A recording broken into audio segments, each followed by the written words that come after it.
What if Napoleon was not the real nightmare? What if the thing Europe feared most was not one man, not one army, not even one empire, but the possibility that the whole story could happen again?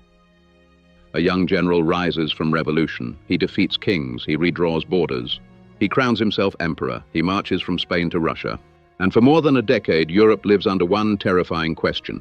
Can anyone stop him? By 1815, the answer seems to be yes. Napoleon has fallen. His armies are broken. His empire has collapsed. The battlefields are finally quiet. But in Vienna, another kind of war begins.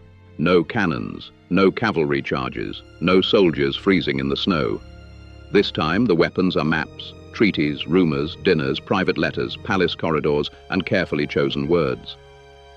Because the rulers of Europe know something very important. Winning the war is not enough. If they simply defeat Napoleon, another Napoleon may rise. If they simply punish France, France may want revenge. If they simply restore the old world, the ideas of revolution may return even stronger.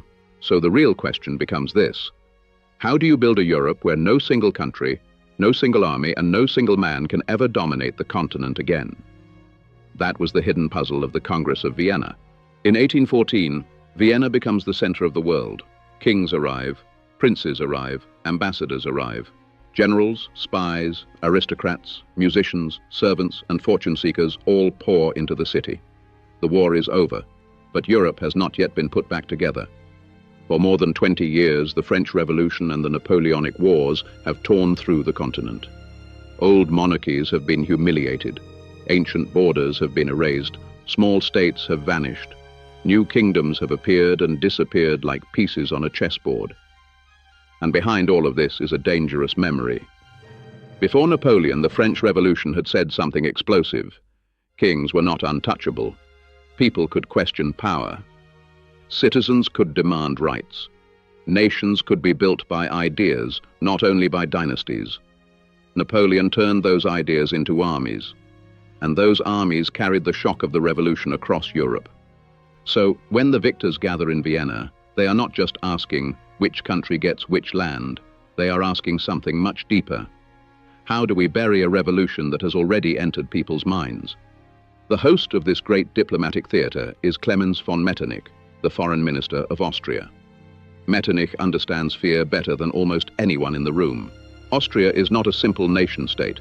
It is a multi-ethnic empire full of Germans, Hungarians, Czechs, Italians, Croats, Poles, and many others. If nationalism spreads, Austria could crack from the inside. If liberal revolution spreads, emperors could fall. If France rises again, Austria could be crushed again. So Metternich's dream is order. Not freedom, not democracy, not national self-determination. Order. For Metternich, Europe is like a fragile glass chandelier hanging above a crowded ballroom. It can shine beautifully, but one wrong movement can make the whole thing fall. His goal is to make sure no one shakes the room again. Across the table sits Tsar Alexander I of Russia. Alexander is mysterious, emotional, ambitious, and convinced that he has a special mission in Europe. His armies helped defeat Napoleon. Russian soldiers marched all the way to Paris. Now Alexander wants Russia rewarded. To him, Russia has saved Europe. And saved Europe should listen to Russia. Then there is Britain, represented first by Lord Castlereagh. Britain's fear is different. Britain does not want to rule Europe directly. It wants the continent balanced. It wants no single power strong enough to dominate the mainland and threaten British trade, British security, or British influence. Britain wants Europe stable enough to trade with, but divided enough that no empire can become too powerful. Prussia wants compensation. Austria wants security. Russia wants expansion. Britain wants balance. And then there is France, defeated France, humiliated France. The country that had followed Napoleon across Europe and forced almost every major power to fight for survival. France should have been treated like a criminal at the table. But France sends one of the most brilliant diplomats in European history, Charles Maurice de Talleyrand. Talleyrand walks into Vienna with a nearly impossible mission. France has lost, Napoleon is gone. The Bourbon monarchy has been restored under Louis XVIII. French power is damaged. French armies are defeated. So how can a defeated country avoid being carved up by its enemies? Talleyrand understands something before many others do. The victors are united by fear of Napoleon, but they are divided by fear of each other. Talleyrand sees the crack, and he steps into it.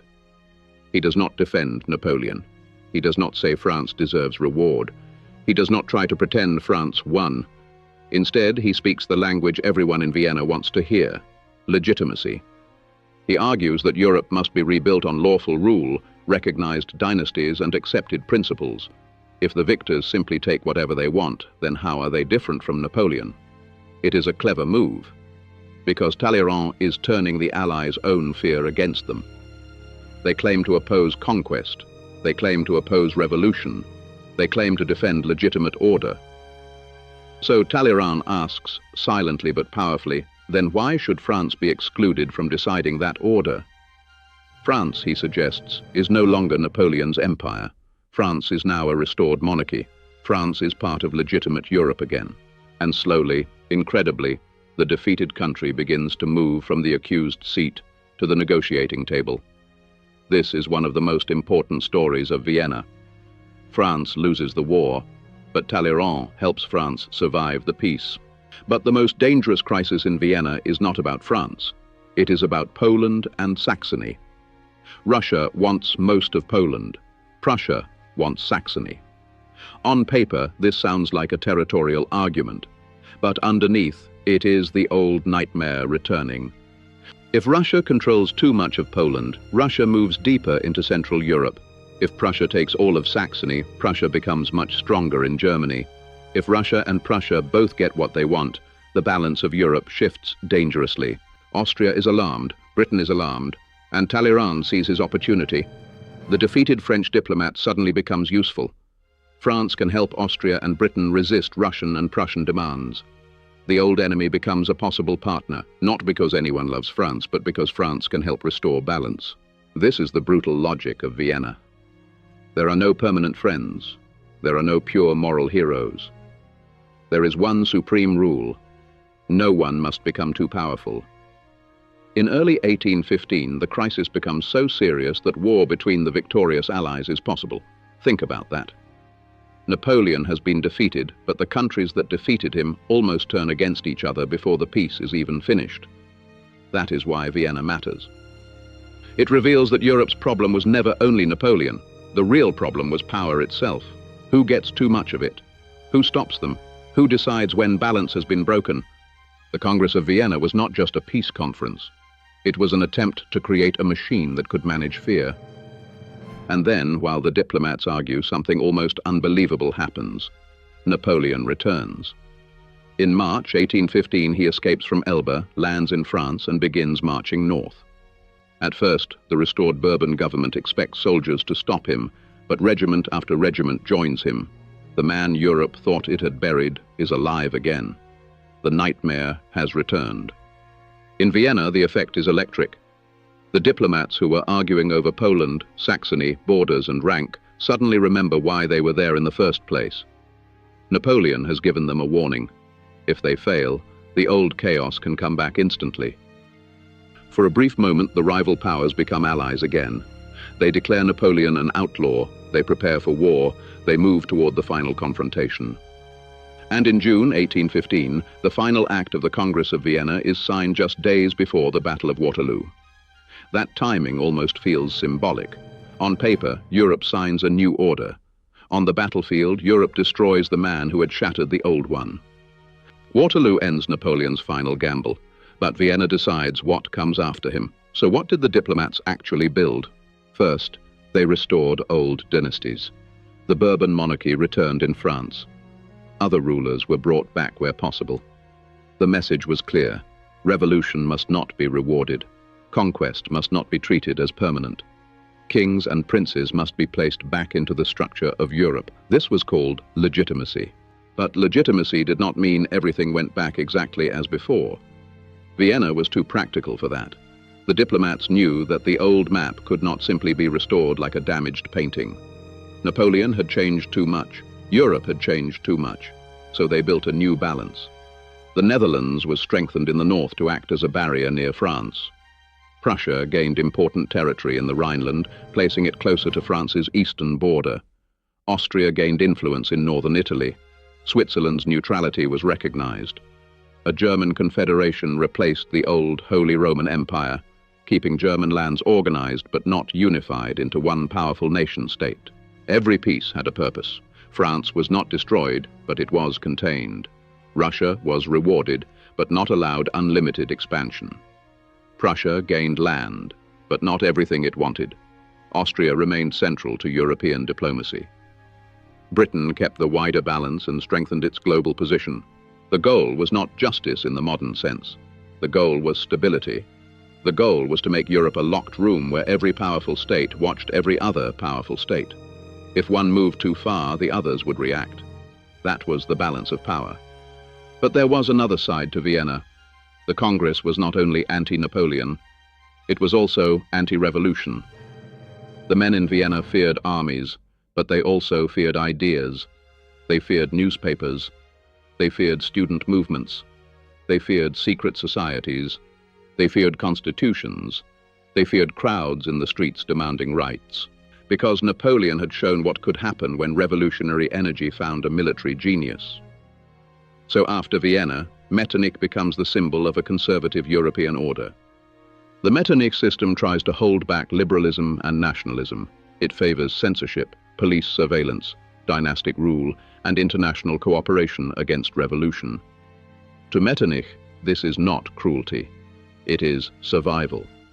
He believes revolution is like a fire in a crowded city. If one building burns, the flames can jump from roof to roof until the whole city is gone. So he wants to stop the first spark. The Holy Alliance, created by Russia, Austria, and Prussia, gives this conservative order a moral and religious language. The great monarchs present themselves as guardians of Christian order and peace. But behind the noble words is a simpler truth. They want to stop another 1789. They want to stop another Napoleon. For a while it works. This is the part that makes the Congress of Vienna so important. Unlike many peace settlements in history, Vienna does not immediately collapse. There is no continent-wide war in Europe for decades. The great powers continue to meet, consult, and manage crises through what becomes known as the Concert of Europe. This is a huge historical shift. Before this, European diplomacy often meant temporary alliances and repeated wars.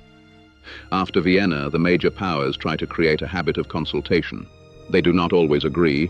They do not always act wisely. They do not prevent every conflict, but they create a new expectation. Great powers should talk before Europe burns. That idea matters.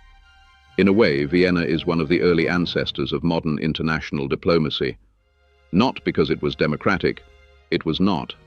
Not because it respected all peoples, it did not. But because it treated peace as something that could be designed through repeated negotiation, shared rules, and balance among major powers. The Congress of Vienna is a conservative project, but it is also a modern project. It says that international order is not just the result of victory. It must be constructed. And yet there is a problem at the heart of the whole system. The diplomats can redraw borders, but they cannot erase memory. They can restore kings, but they cannot make people forget the language of rights. They can suppress nationalism, but they cannot make Italians stop imagining Italy.